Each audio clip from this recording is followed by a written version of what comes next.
Hey everyone! I hope you enjoyed our last story, Shark Lady, about Eugenie Clark. Today, with Dancing Hands, we're going to travel from Venezuela to America to discover how a girl called Teresa Carreño played the piano for one of the greatest American presidents of all time. Before I start reading, I would just like to tell you how rewarding your comments and requests have been. Books are a passion of mine, and I love sharing them with you.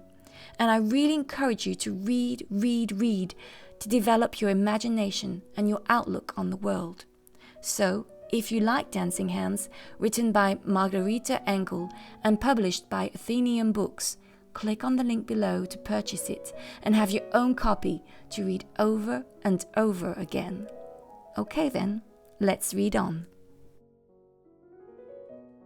When Teresa was a little girl in Venezuela, Mama sang lullabies, while Papa showed Teresita how to let her happy hands dance across all the beautiful dark and light keys of a piano. At first, making music seemed magical, but Teresa soon learned that playing a piano could be hard work. Sometimes, she had to struggle to make the stubborn music behave as she practiced gentle songs that sounded like colorful birds singing in the dark and light branches of a shade-dappled mango tree, and powerful songs that roar like prowling jaguars beside towering waterfalls in a mysterious green jungle. If Teresa felt sad, music cheered her, and when she was happy, the piano helped her share bursts of joy. By the time she was 6, she could write her own songs. And at 7, she performed in the peaceful chapel of a magnificent cathedral, playing hymns that shimmered like hummingbirds. Music was Teresita's delight.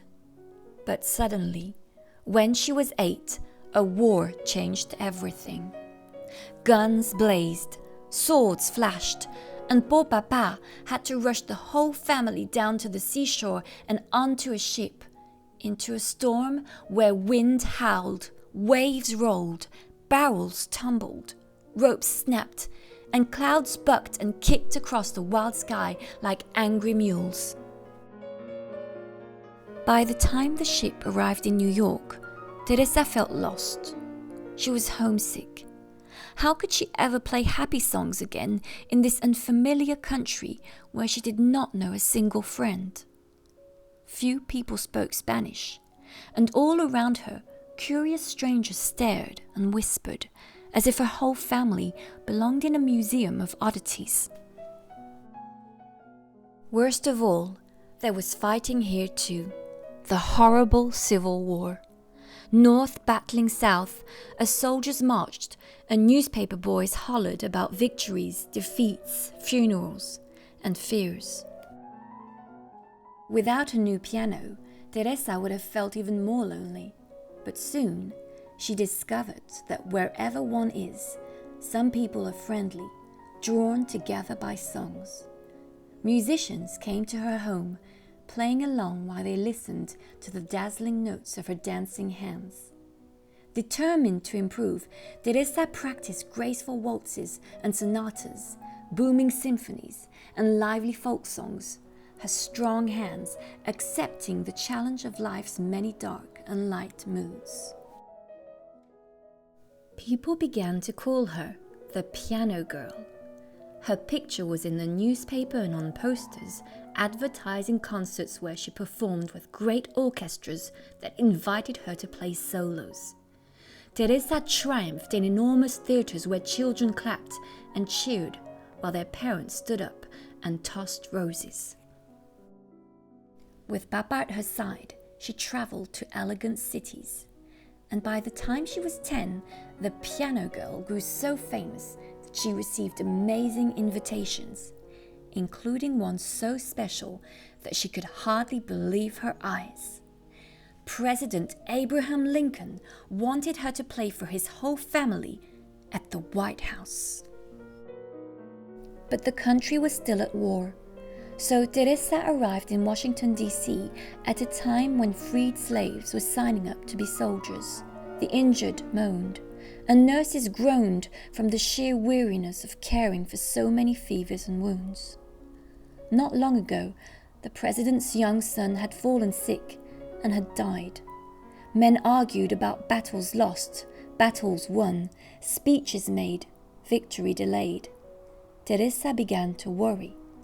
How could music soothe so much trouble? Poor Abraham Lincoln. Teresa hoped she could entertain the president, his grieving wife, and their 2 surviving sons.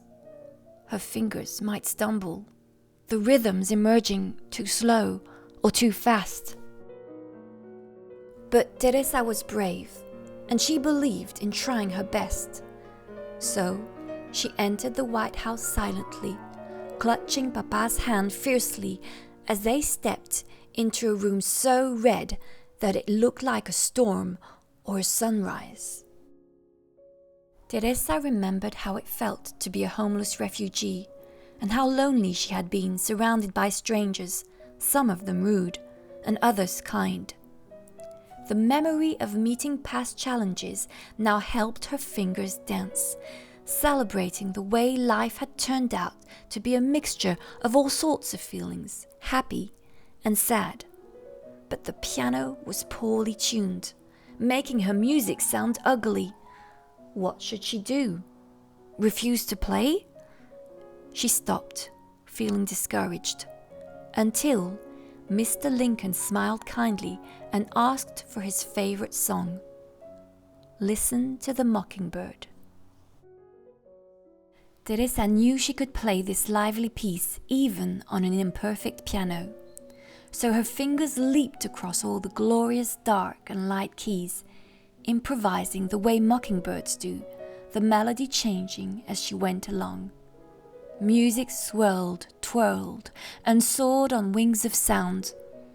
The president listened quietly to notes that rose, swayed, rippled, and dipped like a bird in a blue sky above a green forest. He closed his eyes, nodded his head, stretched his long fingers, and tapped the tips of his shiny shoes. When the joyful song ended, Abe Lincoln stood up and clapped, smiling at the piano girl, who smiled too, because she knew that her music had brought comfort to a grieving family, at least for one brief, wonderful evening of dancing hands. From then on, Teresa felt certain she would always be bold enough to share her musical courage anywhere in the world, simply by letting her fingers travel across all the beautiful dark and light moments of hope. Thank you for listening. Don't forget to subscribe if you want more stories, or leave any comments or requests, and come back soon to listen to Dancing Hand Fun Facts. Take care. Bye.